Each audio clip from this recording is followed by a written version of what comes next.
don't think about an orange monkey. Okay, yeah, right. That might be the single most memorable statement that changed my life.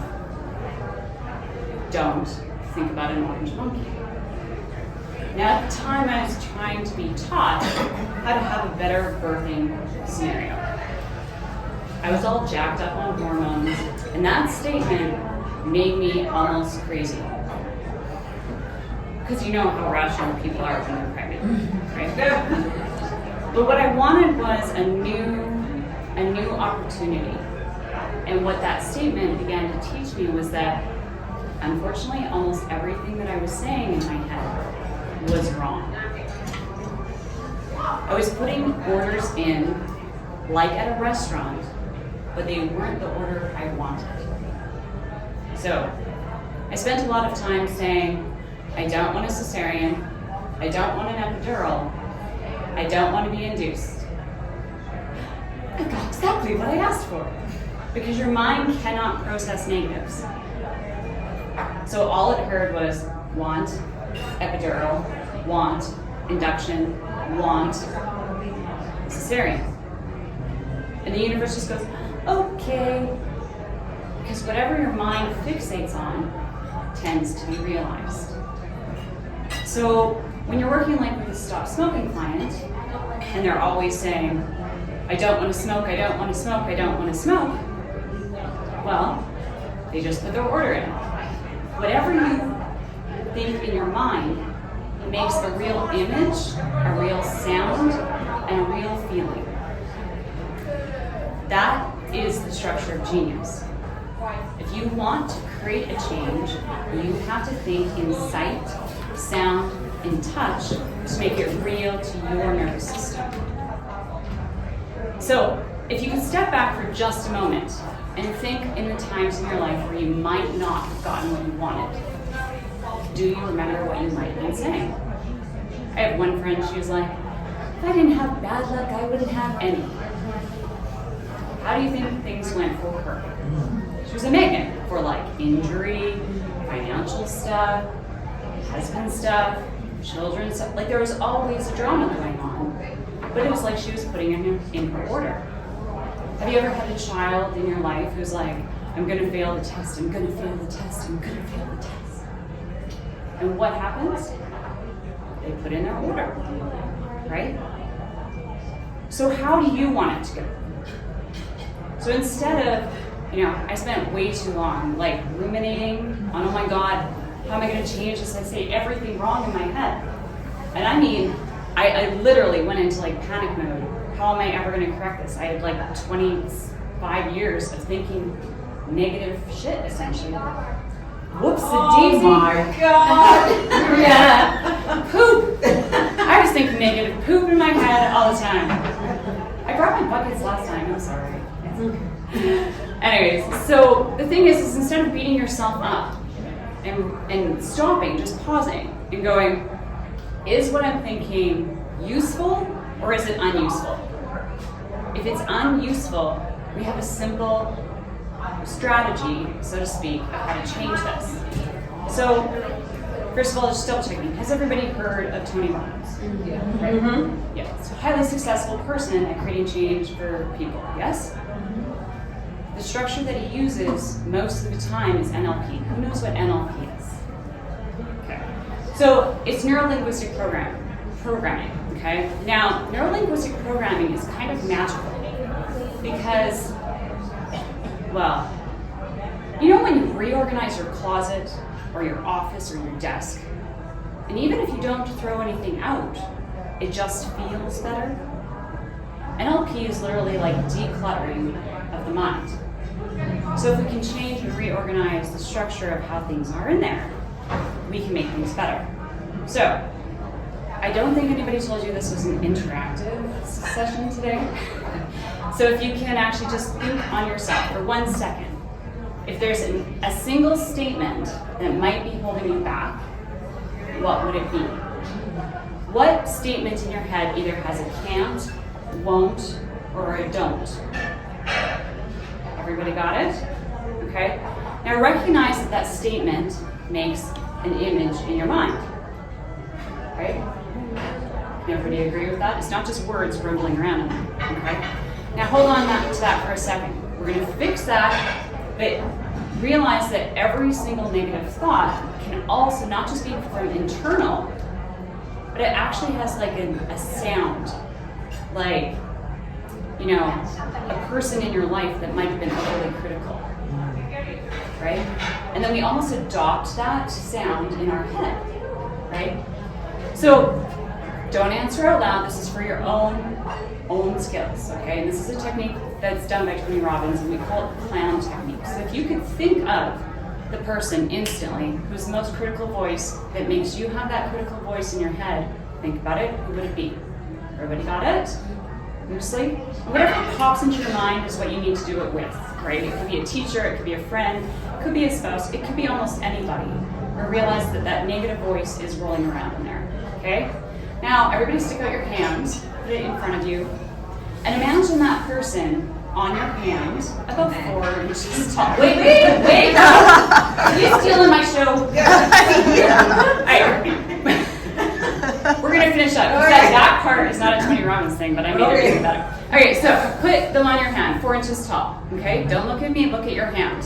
Okay, there. Now I know you guys are actually doing it. See them there. They're 4 inches tall, and first of all, put a clown afro on them. Rainbow, red, I don't care. Clown afro. They got the big clown afro. They got the big clown shoes. They got the clown nose. Tweak their nose. This is really funny. Tweak their nose. Go beep beep. Right? And they're like trying to get mad at you. They're wagging their finger at you, and in the background you can hear circus music. Right? And they're like really trying to tell you off, but their words are falling to the ground like spaghetti. Right? And they're going, no, why are you not listening to me? And you got that high Mickey Mouse voice, right? And that circus music, right? Now take your other hand and bring it around. And you know that song, I'm squishing out my baby bumblebee? Like, now go. And like as you squish them, they're going, no!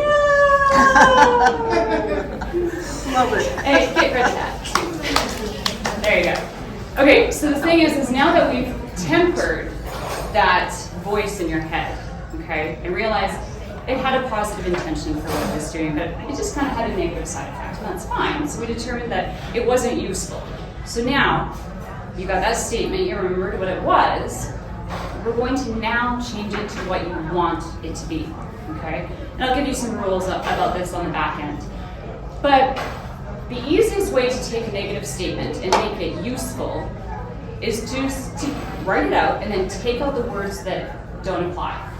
So if they have the word don't, can't, won't, right?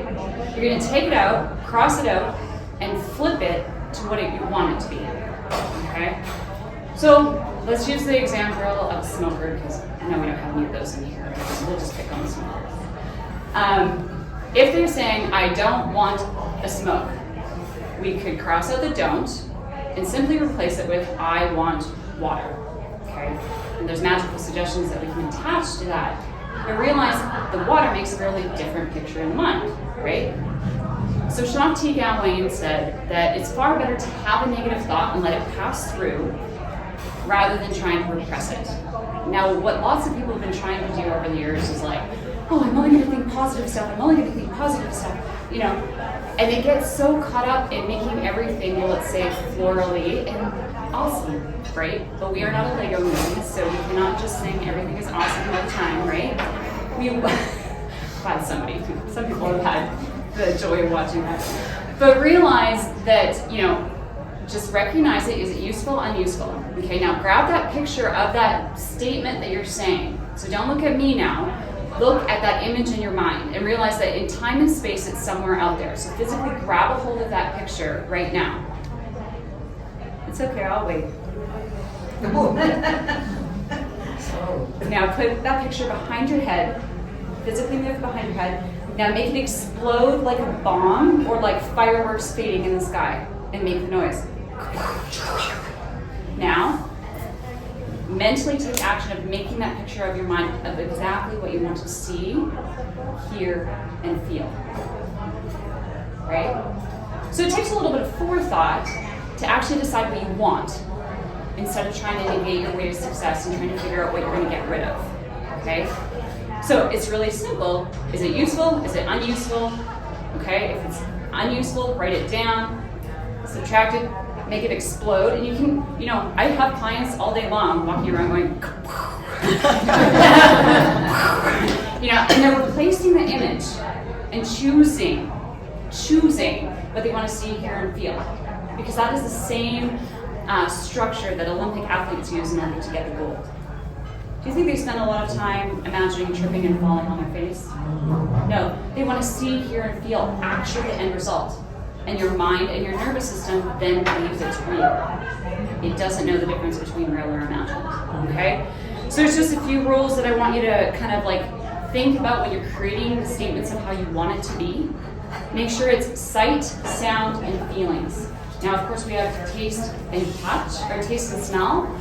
Like even an Olympic athlete would smell the sweat or taste the salt on their lips, right? The more senses you can involve in whatever suggestion you're making for yourself, the more mojo it's going to have, okay? Then also make most of them present tensed, okay?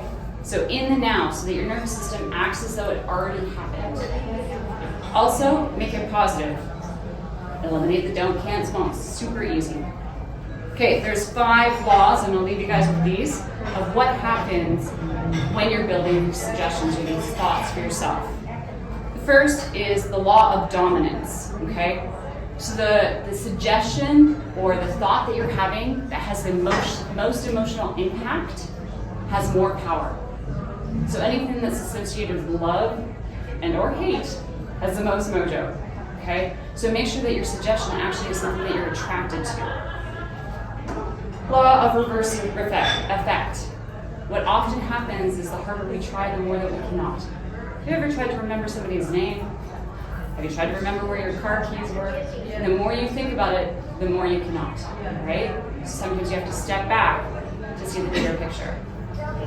The law of concentrated effect. This has to do with repetition.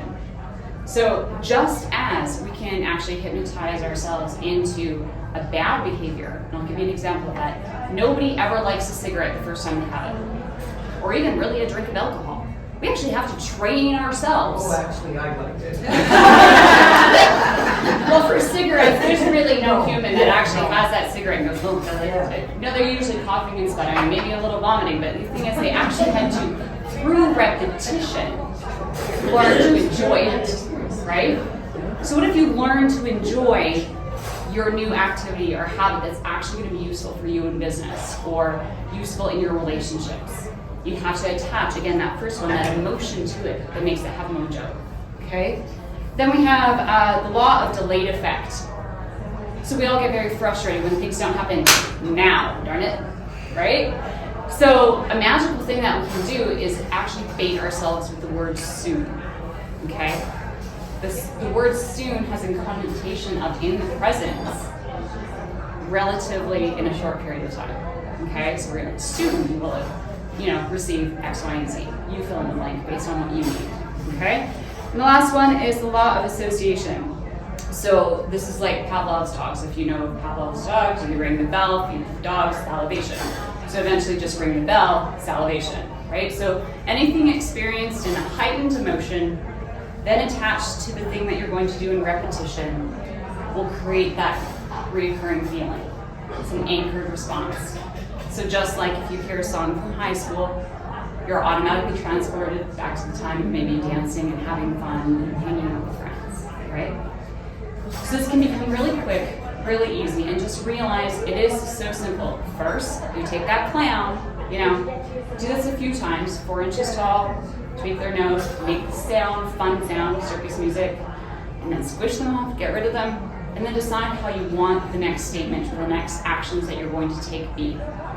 If it's not useful of how it was before, change it, flip it, and then just keep on making that bomb.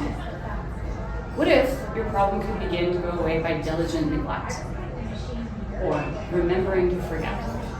And that teaches your mind to remember to let it go, right? You could keep on holding onto the rope as it's pulling through your hand, or if your hand's touching the stove, you could keep on touching the stove. Or you could simply decide, I'm going to remove that now. It's your choice. Hope that gives you some strategy or structure. Have a fantastic day.